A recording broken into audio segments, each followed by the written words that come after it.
Chúa cho ơn ôi ơi trên ngôi xin con được ngợi khen ôn quý vinh hiển và quyền phép cho đến đời đời, cho đến đời đời. Amen, amen, amen.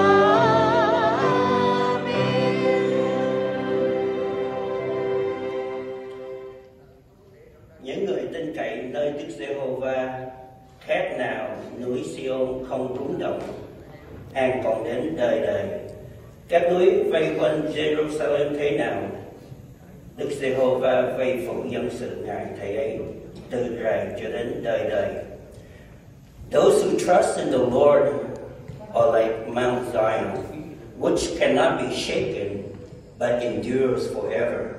As the mountains surround Jerusalem, so the Lord surrounds his people, both now and forever.